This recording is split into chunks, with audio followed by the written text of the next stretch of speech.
Dawn was sullen when she came.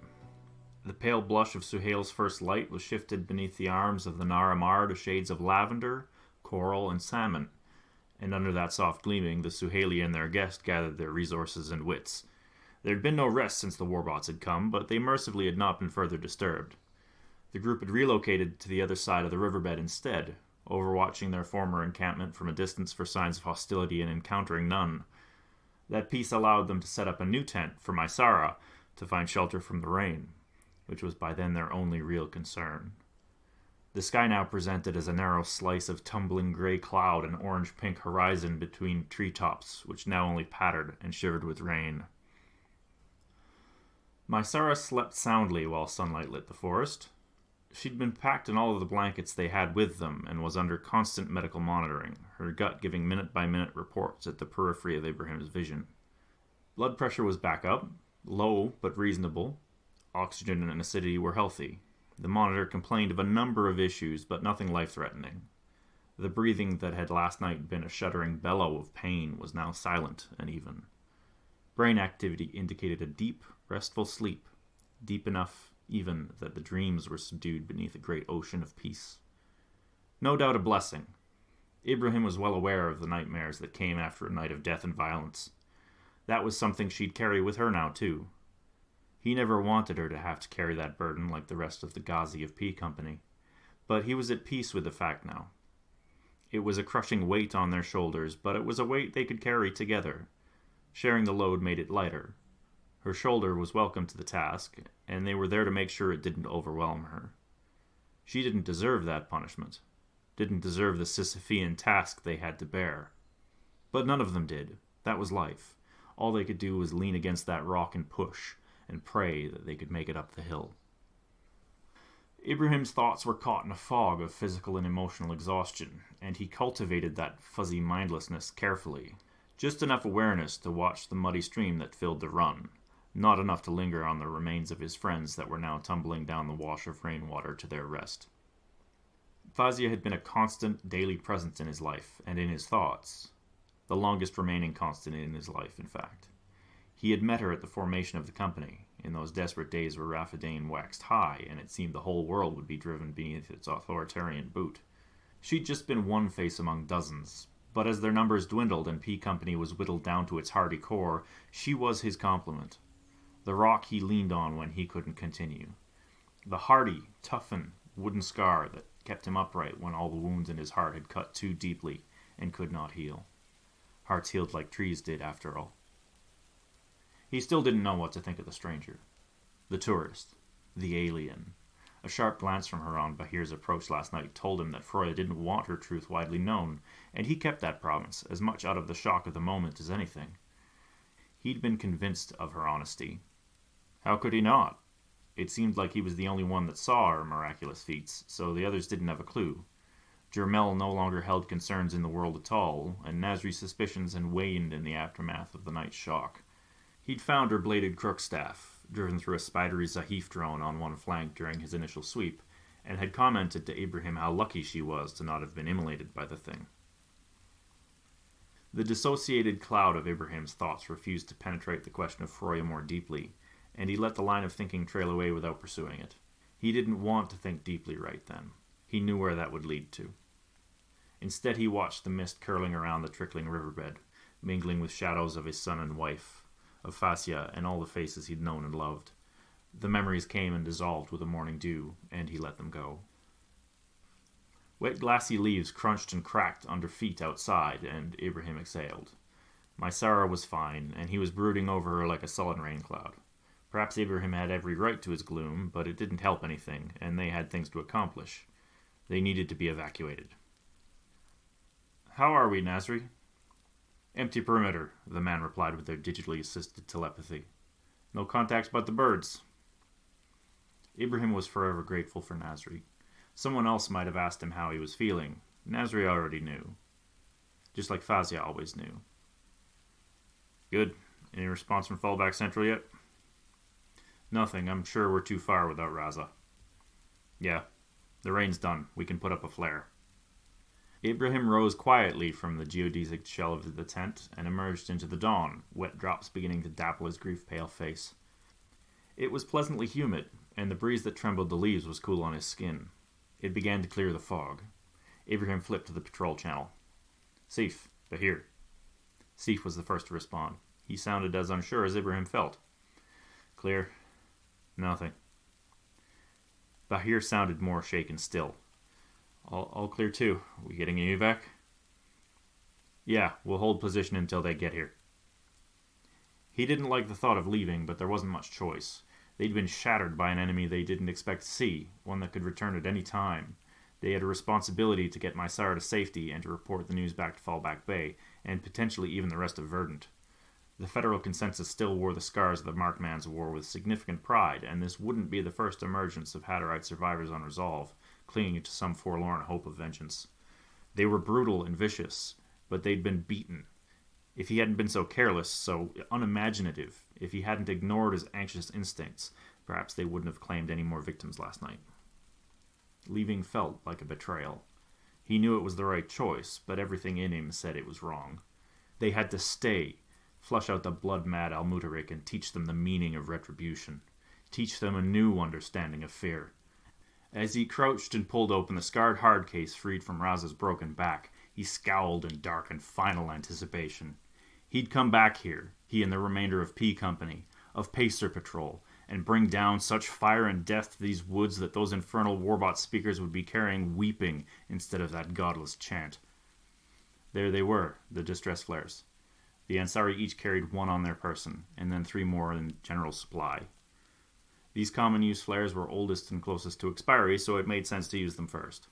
Ibrahim announced an audible, "Eyes out, flare up," and listened to the team's reports. Clear, clear, clear. No contacts. He concentrated to transmit his message from gut to flare, held the canister above his head and to one side, and pulled the pin from its base.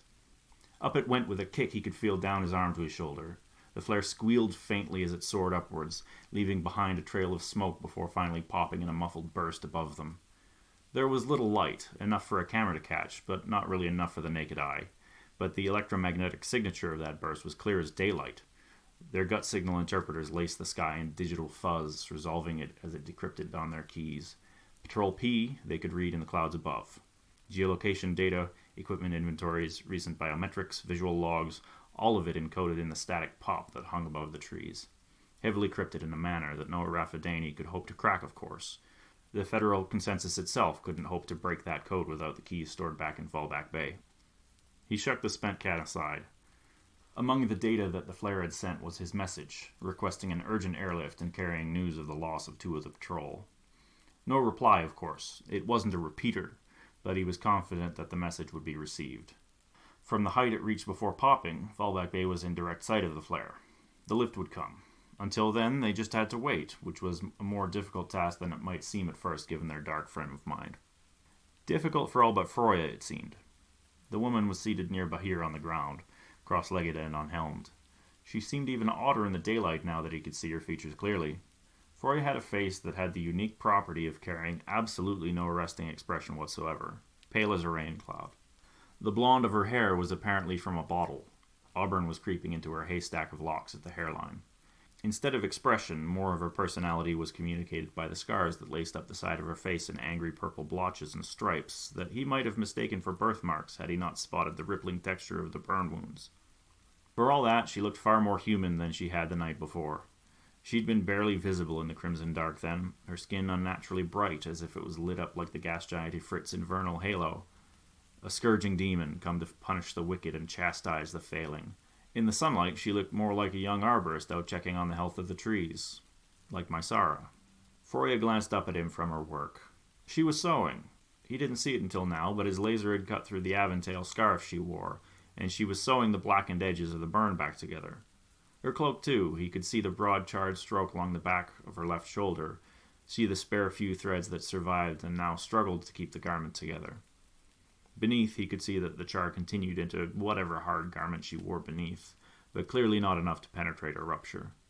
Tougher than the heavy screwbots by far.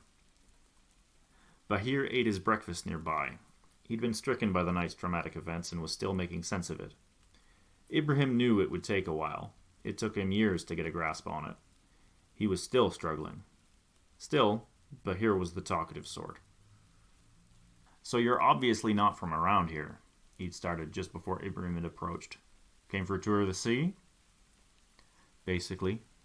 Seemed like a place to go. She didn't look up from her needlework as she spoke. Guess the forest hasn't given you much of a first impression. It's okay. I like trees. The trees are fine. It's the wildlife that's the problem. She just snorted a laugh in response. It didn't deter him. You sure can track, though. Where'd you learn to do that? Freya exhaled and looked up at him as she pulled her thread taut with a few tugs. Hide and seek, as a kid. Your friends must have been pretty competitive if hide and seek taught you long-distance tracking. They didn't like losing. Where are you from, anyways? The stones provided Ibrahim with a seat, as he was suddenly invested in her response. Freya didn't skip a beat. Somewhere a lot colder than here, I'll tell you. It was as evasive as he expected it would be. Bahir put her answers together as best he was able and assumed the rest, more confident in his conclusion than he ought to be. Millipore, I knew it. Doesn't get much colder than ammonia oceans. You're a long way from home. She snorted. You're telling me. What's it like there, anyways? What's home for you? This question made her pause and look up contemplatively into the middle distance between her two companions. Ibrahim didn't know if she was trying to scramble for an appropriate lie or if she was contemplating the dangers of the truth, but he could tell it took her a moment to assemble her words. When the seasons turn, the snow falls in a thick blanket, just at the end of harvest. We sing and laugh by the fire, nurse one too many drinks in the evening, and nurse our headaches in the mornings. When we go out, our breath hangs like a fog of diamond in the air. In the spring, the mountains and hills shed their drifts, and we shutter our windows from the driving rain and winds. When we open them again, the sun greets us, and the world is green and fair. Rainbows spring from the clouds, and we go to our fields and groves to welcome the new year. She looked down again and plucked a new stitch with a turn of her wrist. Or something like that. More and more startling. Ibrahim never expected prose from the stranger. Freud brought a lot of things he didn't expect. Life for Mysara, possibly for him as well. A guide through a hostile forest. The discovery of the Raffadani warbots and the mystery of their origin. She claimed to have come on a whim, following a reflexive hunch, but was she telling the truth in that?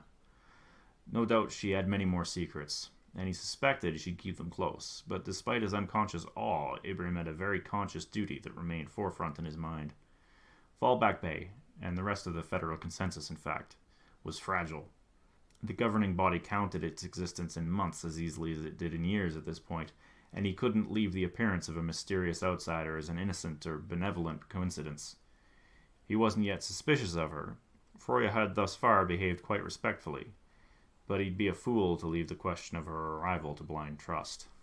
Bahir, on the other hand, apparently had a much simpler assessment. Grew up in a fairy tale. Doesn't sound like the Millipore I know. Oh, you been there? No, I have a cousin who went there last year, though. Flew out on a screamer.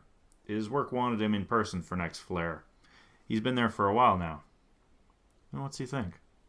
He hates it, Bahir laughed. They say it's a warm year this year, and he went out with some of the mutuals, and he said it was so cold his eyes froze shut. She laughed as well, nodding. Yeah, that's no fun. What, that's happened to you too? Oh, sure.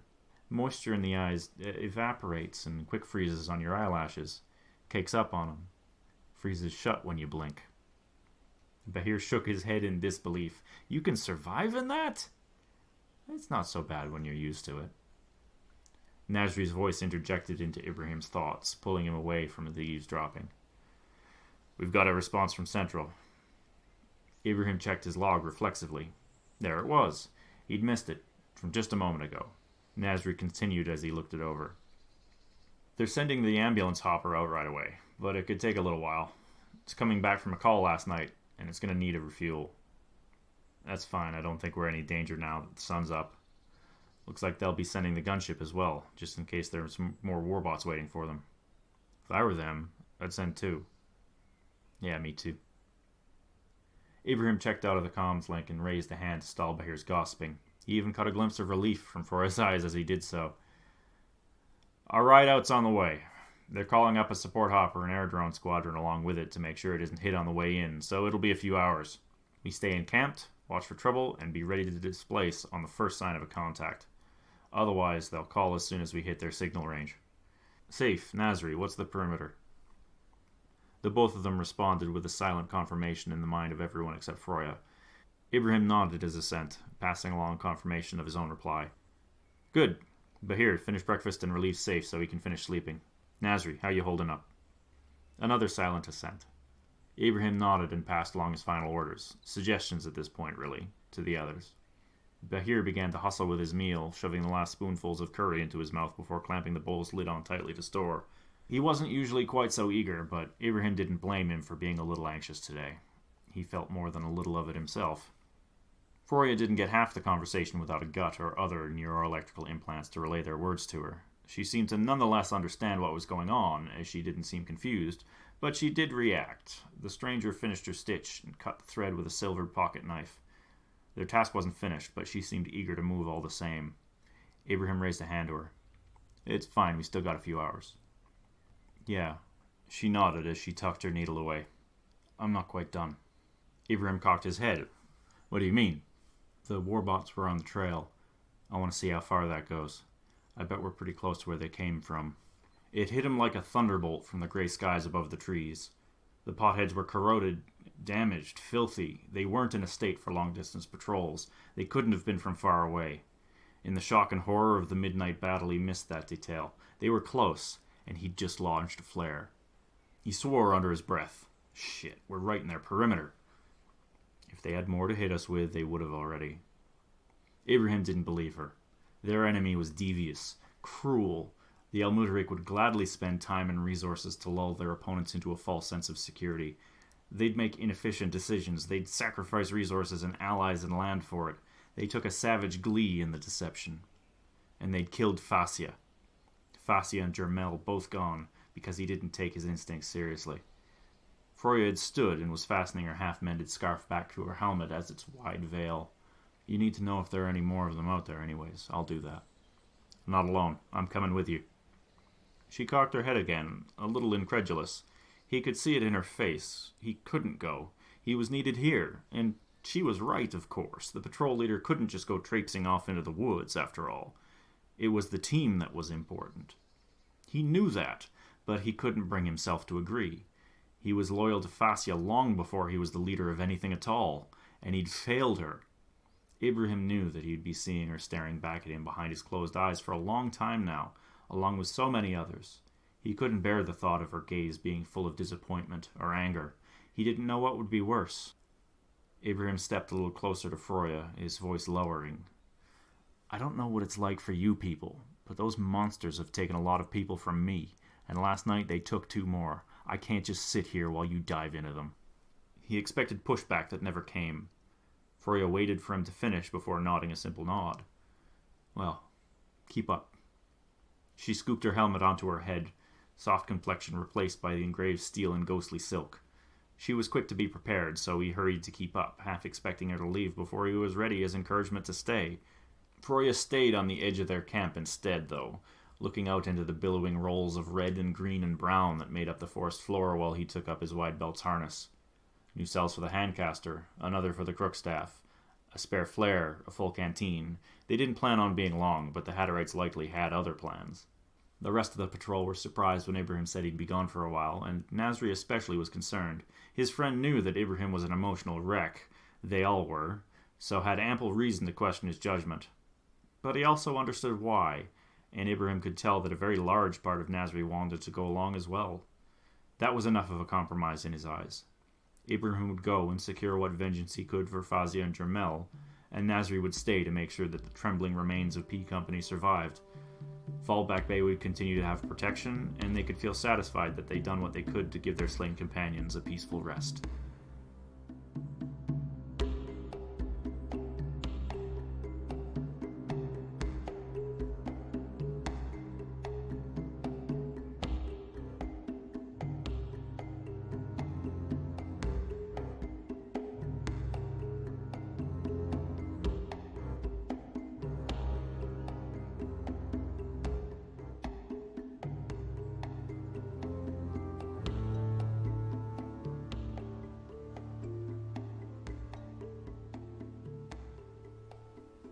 There was something about Suhail, something Freya couldn't quite place. The world was pleasant enough, as worlds went, though it was far from the gentle birth that bore and cradled humanity before their great diaspora. The air here was thicker, hotter, a tropical miasma that somehow still seemed quite dry. The trees looked much like the great willows that fringed the swampy southern climes of the Vidavatar, but their bark glimmered with flecks of mica and silica. Their leaves were red as blood, and translucent, with islets of deep green between their veins. Though laced with microscopic sand, they were still natural trees, strange as that fact might be. It wasn't the people, either.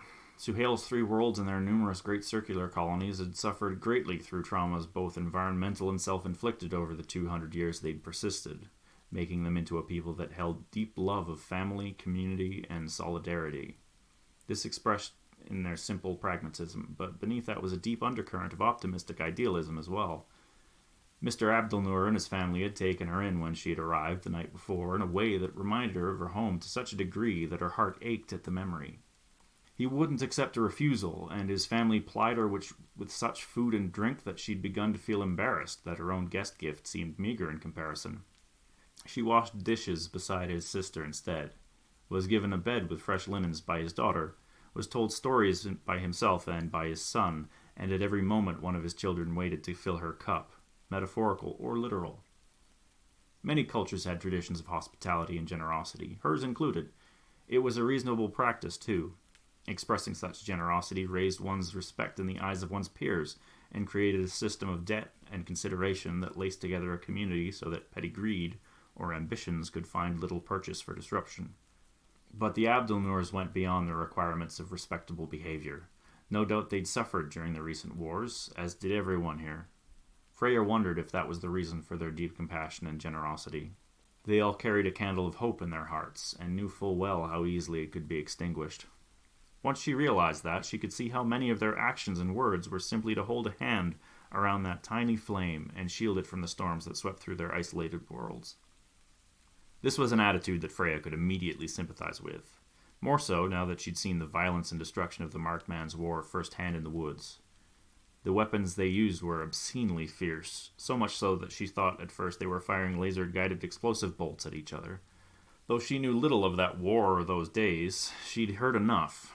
Legions of warrior machines casting destruction out on desperate partisans that struggled under the yoke of a cruel empire, slave conscripts torn apart by freedom fighters in their urgency to reclaim their homes for themselves. The thought of one person turning a gun on another was enough to nauseate her. The scale of murder involved in warfare such as the Suhaili knew was almost incomprehensible by comparison.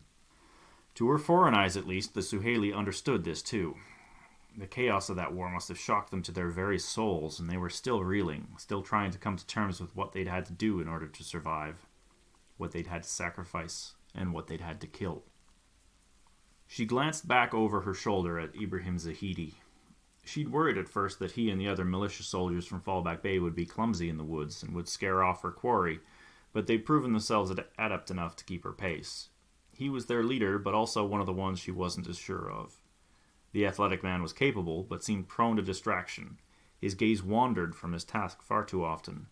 She couldn't see his eyes well beneath the glazed faceplate of his helmet, but she knew the posture well enough to recognize a reverie when she saw it. Not good memories, either. This forest haunted him. It haunted all of them, and now she knew why. The attack last night was more than enough to teach her the truth of the war that broke the back of the Ghazi and made them walk with such hesitation. The two skirted along the path of a muddy wadi, halfway up the ravine that enclosed it and within the shelter of trees. The rocklings that had infiltrated Resolve had been leaving easy tracks that even the night's rains or the current drizzle did not entirely obscure. They'd been moving confidently, and she didn't entirely know what to make of that. It seemed the Lochnar had no fear of the ghosts in the forest, intent on creating new fears beneath those twisting boughs instead. They likely wouldn't be a problem for the immediate future, at least. Lochnar, the smallest and most troublesome of the creatures, were cowards in their heart. They fought in ambush and only risked a fight when their numbers were sufficient for overwhelming. Unlike the Kanfasa they'd displaced, the Lochnar were in no way territorial either. They'd surrendered the immediate area, returning a few days later when the greater violence of the Suhaili had departed and the force was once again free for their purposes. That was what was bothering her, the purpose of the Lochnar. She'd come to this star system on a hunch, following a more celestial trail with more instinct than instrumentation. She'd been right to, of course. She hadn't earned the name Charles Freya Snakebiter for nothing, though of course back home when they made up all sorts of stories of what that name meant, and she liked exactly 0 of them. There was real admiration behind their teasing, though, so she tolerated it. She knew the world gnawer better than anyone, and her hunches had proven sound enough to launch fleets. In the past, at least. Now it was just her, and it was a strangely freeing experience. She missed the others terribly, of course, but isolation was a familiar friend to her, too. In the silence of the stars, she could focus, and focus was what she needed right now. Focus on the trail, on the signs, on the shadows and the things that lurked within them. The Suhail had reacted in surprise when the aging warbots appeared and attacked, and it seemed more than just tactical surprise or resurgent memories that had caused it. They didn't expect the avatars of their enslavement to reappear in the night, and their choked conversations thereafter were filled with trepidations of their return and resurgence, right alongside the Lochnar. Though she didn't get to listen in on much of their conversations, the Suhail used some sort of telepathic device that Freya didn't recognize. They spoke enough for her to put some pieces together. The Raphidani had been a terrible empire whose lust for dominion had ended in what they'd now called the Markman's War. The empire had been defeated, but Enclave still lingered in the voluminous wastes that took up most of the surface of Resolve. There they lay, drunk on the dreams of conquest now made thick with the noxious sugars of revenge and hate. Had they been the first to discover the Lochnar and turn that supernal resilience and aggression towards their hegemonic ambitions? The creatures could be domesticated, in a manner of speaking. Were they the newest technology that the Raphidani would turn on the people of Suhail?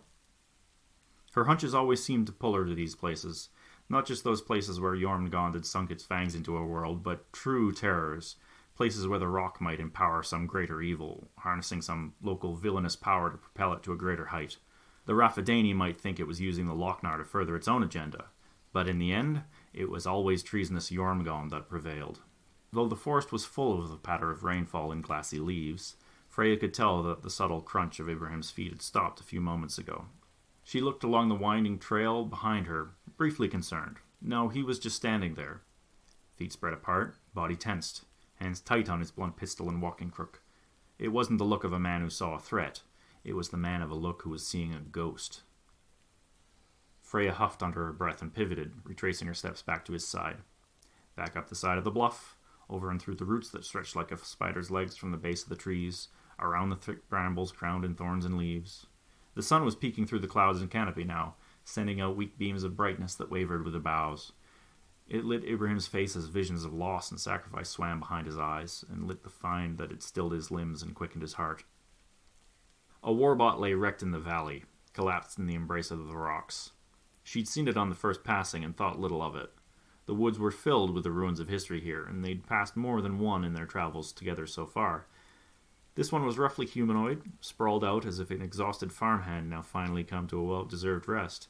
One leg stretched out akimbo, the other propped knee up, both arms stretched out into the ruins of circuitry and destruction.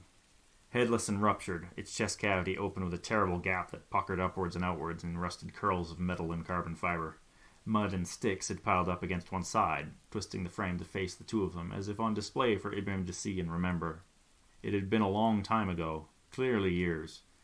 Shoots of new growth pressed through the gaps of its ruined form, red runnels capped in dark green that would soon burst open into wavering fronds of leaves. Grass and twigs had been gathering in the hollowed-out torso, which now appeared to provide a nest to whatever passed for a squirrel on this alien world. No eggs, but little eggshells, and little bits of bone and shed feathers everywhere. New life, making the best of the ruins of an old, scarred world.